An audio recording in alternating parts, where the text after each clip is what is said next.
السلام علیکم ورحمۃ اللہ تعالی وبرکاتہ۔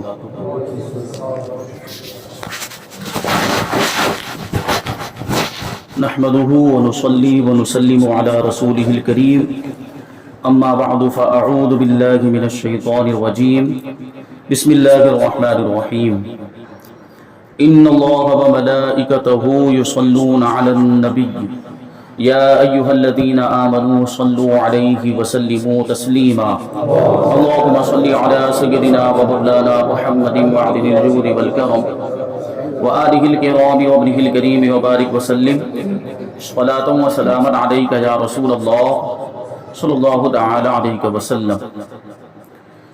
تو گزشتہ درس میں بات یہ چل رہی تھی کہ قرآن مجید کو اللہ تبارک و تعالی نے دنیا کی فصیح ترین زبان یعنی سب سے بہترین زبان عربی زبان میں نازل کیا تاکہ لوگ اسے سمجھ سکیں، کیونکہ حضور پاک صلی اللہ علیہ وسلم مکہ مکرمہ میں مبعوث ہوئے تھے اور مکہ مکرمہ عرب کے اندر موجود ہے، تو ان کے سمجھنے کے لیے اس کا عربی زبان میں نازل ہونا ضروری تھا تاکہ جو کفار قریش تھے وہ بعد میں بہانہ نہ بنا سکیں کہ یہ تو ہماری زبان میں نازل نہیں ہوا تو ہم اس کو کیسے سمجھ سکتے ہیں۔ اسی وجہ سے قرآن مجید کو عربی زبان میں نازل کیا، اور دوسری بھی بہت ساری وجوہات ہے کہ سب سے بہترین کتاب، سب سے افضل کتاب، سب سے افضل رسول پر، سب سے افضل امت کے لیے تو زبان بھی سب سے افضل ہونی چاہیے تھی، اور عربی زبان یہ دنیا کی سب سے بہترین اور سب سے افضل زبان ہے، اس لیے اس میں اس کو نازل کیا گیا۔ قرآن مجید کو توریت اور انجیل کی طرح ایک ہی مرتبہ نہیں اتارا گیا، بلکہ حالات اور واقعات کے حساب سے تھوڑا تھوڑا کر کے تقریباً 23 سال کے عرصے میں اسے نازل کیا گیا تاکہ اس کے احکام پر عمل کرنا مسلمانوں پر بھاری نہ پڑے۔ اگلی امتوں کے اندر یہ ہوتا تھا، اگلی آسمانی کتابیں جو انبیاء کرام کو عطا کی گئی ان میں معاملہ یہ تھا کہ ایک ساتھ میں پوری کتاب دے دی گئی۔ جیسے توریت کا معاملہ، حضرت موسیٰ علیہ السلام کو کوہ طور پر بلایا گیا اور تختیوں میں لکھی ہوئی توریت پوری کی پوری ایک ساتھ میں عطا کر دی گئی۔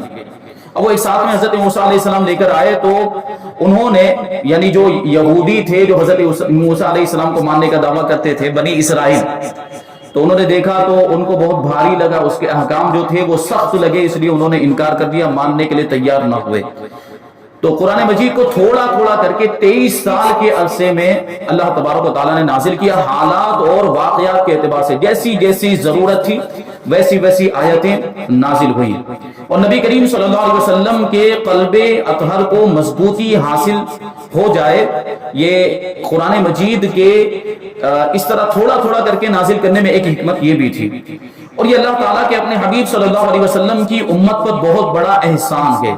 پچھلی امتوں کی طرح اس امت کو اللہ تبارک و تعالیٰ نے بہت زیادہ سخت احکام نہیں عطا فرمائے، بلکہ اس امت کا معاملہ یہ ہے کہ اس کو امت وسط بنایا۔ اللہ تعالیٰ ارشاد فرماتا ہے وَكَذَلِكَ جَعَلْنَاكُمْ أُمَّةً وَسَطًا، کہ اسی طرح تم کو ہم نے درمیانی امت بنایا۔ درمیانی امت کے بہت سارے معنی بیان کیے گئے، اس میں سے ایک معنی یہ بھی ہے کہ اسلام کے اندر رسول اللہ صلی اللہ علیہ وسلم کی امت کے لیے جو احکام رکھے گئے ان میں افراط و تفریط نہیں ہے، یعنی احکام جو ہے وہ اسلام کے شریعت مصطفیٰ کی جو احکام ہیں وہ نہ بہت زیادہ سخت ہیں نہ بہت زیادہ نرم ہے، یعنی درمیانی احکام ہے کہ اس پر عمل کرنا بالکل آسان ہے اور کسی کے لیے مشکل نہیں، اور بہت زیادہ آزادی بھی نہیں دی گئی، کیونکہ اسلام اور دین کا مطلب ہی ہوتا ہے کہ انسان اس کی پابندیوں کے دائرے میں رہے، تو کچھ نہ کچھ تو سختی ہونی تھی، تو اس وجہ سے یہ امت کا بہت بڑا احسان ہے۔ قرآن عظیم کے کثیر اسماء یعنی بہت سارے نام ہیں جو اس کتاب کی عظمت و شرف کی دلیل ہے، یعنی جس چیز کے جتنے زیادہ نام ہوتے وہ چیز اتنی زیادہ عظمت والی ہوا کرتی ہے۔ تو قرآن مجید کے بھی بہت سارے نام ہیں، ان میں سے 6 نام بہت زیادہ مشہور ہے۔ سب سے پہلے تو قرآن، دوسرے نمبر پر برہان، برہان کا معنی ہوتا ہے دلیل، کیونکہ اللہ تبارک و تعالیٰ نے قرآن کو دلیل بنا کر بھیجا، اور فرقان، فرقان کا مطلب ہوتا ہے حق و باطل کے درمیان امتیاز کر دینے والی کتاب اور فرق کر دینے والی کتاب۔ اور قرآن مجید ظاہر سی بات ہے، قرآن مجید یہ ایسی کتاب ہے جو حق کو باطل سے جدا کر دیا کرتی ہے اور دونوں کو ایک دوسرے سے واضح کر دیا کرتی ہے۔ پھر اس کو کتاب بھی کہا گیا، جہاں بھی قرآن مجید کے اندر مطلقاً لفظ کتاب آتا ہے یا کتاب اللہ آتا ہے یا احادیث کے اندر آتا ہے تو وہاں کتاب سے قرآن مجید مراد ہوتا ہے۔ پھر اس کا ایک نام ہے مصحف، مصحف کا معنی وہی ہوتا ہے کتابی شکل میں جو جمع کیا گیا ہو اس کو مصحف کہا جاتا ہے. پھر اس کا ایک نام ہے نور. اللہ تبارک و تعالیٰ نے قرآن مجید کے اندر قرآن مجید کو نور بھی فرمایا, وَأَنزَلْنَا إِلَيْكُمْ نُورًا مُبِينًا, کہ ہم نے تمہاری طرف روشن نور نازل کیا. تو مفسرین اس کے بارے میں فرماتے ہیں کہ یہاں روشن نور سے قرآن مجید مراد ہے. اللہ تعالیٰ نے جو عظمت و شان قرآن مجید کو عطا فرمائی وہ کسی اور کلام کو حاصل نہیں ہے, کیونکہ یہ اللہ کا کلام ہے. جو خوبیاں اس کے اندر پائی جاتی ہیں وہ کسی اور کلام کے اندر نہیں ہو سکتی. یہاں اس کی 11 عظمتیں بیان کریں گے اور وہ قرآن کی روشنی ہی میں بیان کریں گے. قرآن کی عظمت کو قرآن کی آیتوں کی روشنی ہی میں بیان کریں گے 11 عظمتوں کو. پہلے نمبر پر ہے کہ قرآن مجید اللہ تعالیٰ کی واضح دلیل اور اس کا نازل کیا ہوا نور ہے. اس کے تعلق سے اللہ تبارک و تعالیٰ ارشاد فرماتا ہے, یا ایھا الناس قد جاءکم برہان من ربکم وانزلنا الیکم نورا مبینا, اے لوگوں بے شک تمہارے پاس تمہارے رب کی طرف سے واضح دلیل آ گئی اور ہم نے تمہاری طرف روشن نور نازل کیا. یہاں قرآن مجید کو دلیل بھی فرمایا گیا اور روشن نور بھی فرمایا گیا. یہ قرآن کی عظمت پر دلالت کرتی ہے یہ آیت کریمہ. دوسرے نمبر پر اللہ تعالیٰ کے علاوہ اور کوئی اس کلام کو اپنی طرف سے نہیں بنا سکتا. قرآن مجید جیسا کلام کوئی نہیں بنا سکتا. اللہ تبارک و تعالیٰ نے ارشاد فرمایا کہ وما كان هذا القرآن ان يفترى من دون الله ولكن تصديق الذي بين يديه وتفصيل الكتاب لا ريب فيه من رب العالمين. اور اس قرآن کی یہ شان نہیں کہ اللہ کے نازل کیے بغیر کوئی اسے اپنی طرف سے بنا لے. ہاں یہ اپنے سے پہلی کتابوں کی تصدیق ہے, یعنی قرآن مجید اپنے سے پہلی آسمانی کتابوں کی تصدیق کرتا ہے اور ان کی صداقت کو ظاہر کرتا ہے. اور لوح محفوظ کی تفصیل ہے قرآن مجید کے اندر, اور اس میں کوئی شک نہیں ہے یہ رب العالمین کی طرف سے ہے. تمام جن و انس مل کر اور ایک دوسرے کی مدد کر کے بھی قرآن عظیم جیسا کلام نہیں بنا سکتے, نہیں لا سکتے. اللہ تعالیٰ کا ارشاد ہے قل لئن اجتمعت الانس والجن على ان يأتوا بمثل هذا القرآن لا يأتون بمثله ولو كان بعضهم لبعض ظهيرا, کہ تم فرماؤ اگر آدمی اور جن سب اس بات پر متفق ہو جائیں, جمع ہو جائیں کہ اس قرآن کی مانند لے آئیں, یعنی اس کے جیسا دوسرا کلام لے کر آئیں, سب جنات اور انسان مل کر اور ایک دوسرے کے مددگار ہو جائیں, تو اس کا مثل نہ لا سکیں گے, اس کا مثل نہ لا سکیں گے اگرچہ ان میں ایک دوسرے کا مددگار ہو جائے. یعنی سارے انسان اور سارے جنات مل کر ایک دوسرے کی مدد کیوں نہ کریں, پھر بھی وہ قرآن مجید جیسا دوسرا کلام نہیں لا سکتے. قرآن مجید اللہ تبارک و تعالیٰ نے ایسا کلام نازل فرمایا کہ فصاحت و بلاغت میں بھی بالکل بے مثل اور لاجواب ہے.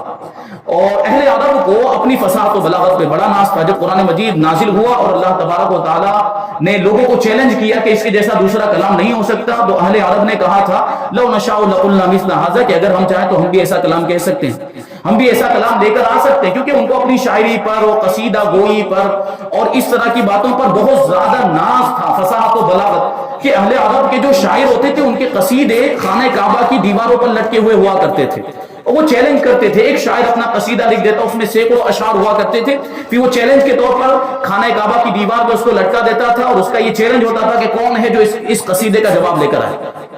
اب لوگ جو دوسرے شاعر ہوتے تھے وہ کوشش کرتے تھے کہ اس قصیدے کا کوئی جواب لے کر آئے. اب اگر بالفرض اگر کوئی جواب بن جاتا تو پھر وہ پہلے والے قصیدے کو اتار دیا جاتا اور دوسرے قصیدے کو جو اس سے بہتر ہوتا فصاحت و بلاغت میں, اس کو وہاں پر لگا دیا جاتا.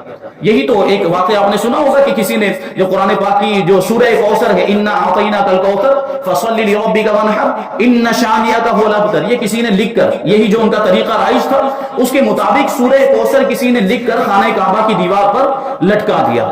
اب لوگ آ رہے ہیں, جا رہے ہیں, اور بڑے بڑے شاعر بھی وہاں سے گزرے اور کوشش کر رہے ہیں کہ اس کا کوئی جواب بنے, لیکن کسی سے کوئی جواب بن ہی نہیں رہا تھا کہ اس سے بہتر کوئی چیز, اس سے بہتر کوئی کلام یا اس سے بہتر کوئی قصیدہ وغیرہ جو کچھ بھی ہو وہ لکھنے کی انہوں نے پوری کوشش کی, اپنی پوری طاقت لگا دی, اپنی پوری صلاحیت کو اس میں جھونک دیا, لیکن سورہ کوثر کی ایک آیت کی مثل بھی نہیں لا سکے. کیونکہ قرآن مجید کا معجزہ ہے, قرآن مجید کی ایک آیت کی مثل بھی کوئی نہیں لا سکتا. آخرکار مجبور ہو کر ایک شاعر وہاں سے گزر رہا تھا, تو اس نے یہ جو 3 آیتیں لکھی ہوئی تھی انا اعطیناک الکوثر فصلی لربک وانحر ان شانئک هو الابتر, وہ نیچے لکھ کر چلا گیا. لیس ھذا کلام البشر, یہ کسی انسان کا کلام نہیں ہو سکتا.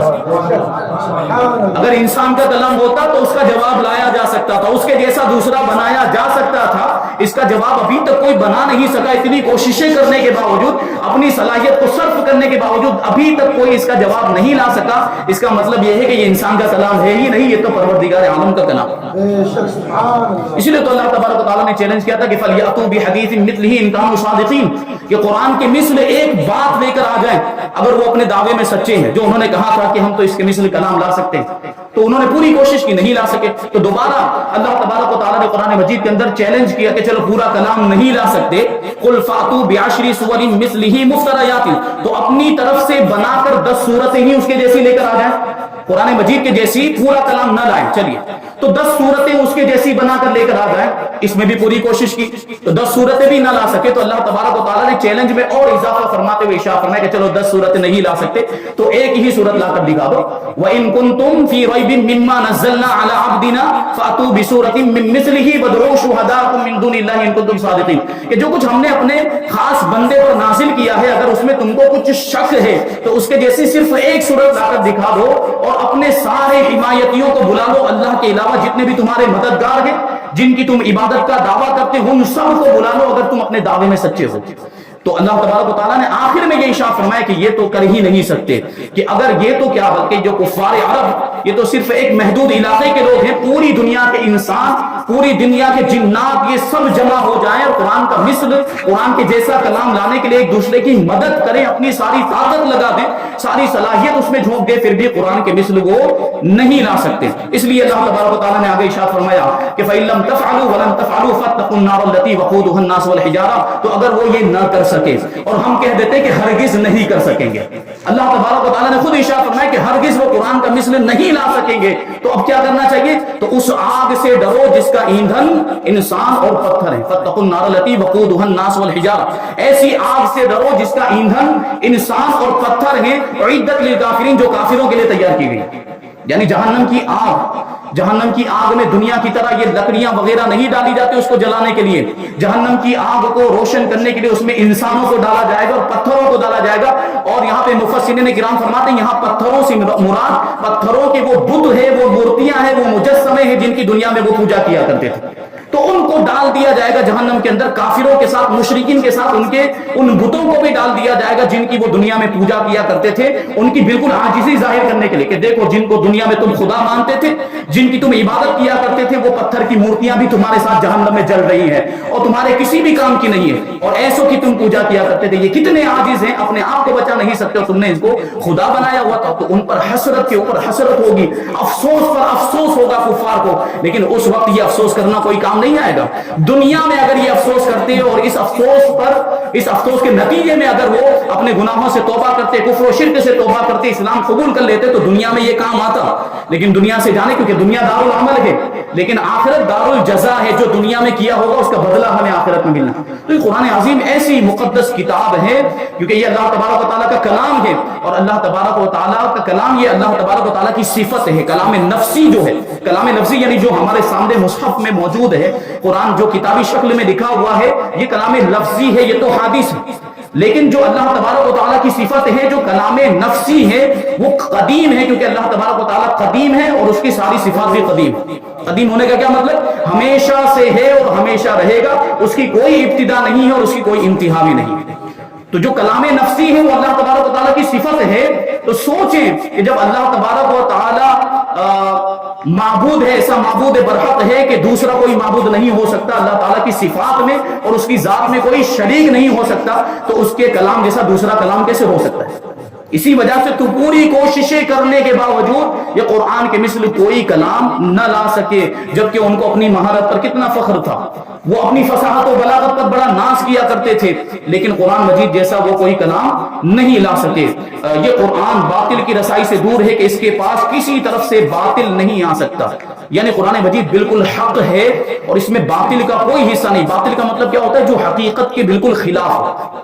ایک ہوتا ہے صدق اور کذب. صدق کا مطلب ہوتا ہے کہ آدمی اپنے اعتبار سے سچ بول رہا ہے, آدمی کو یہ یقین ہے کہ میں سچ بول رہا ہوں, لیکن کبھی کبھی ایسا ہوتا ہے کہ اس کی بات جو ہے وہ سچ سمجھ رہا ہے لیکن حقیقت میں سچ نہیں ہوتی, حقیقت کے خلاف, واقع کے خلاف ہوا کرتی ہے. لیکن حق جو لفظ ہے اس کا مطلب یہ ہوتا ہے کہ وہ آدمی بولنے والا بھی سچا ہوتا ہے, وہ بات حقیقت کے مطابق بھی ہوا کرتی ہے.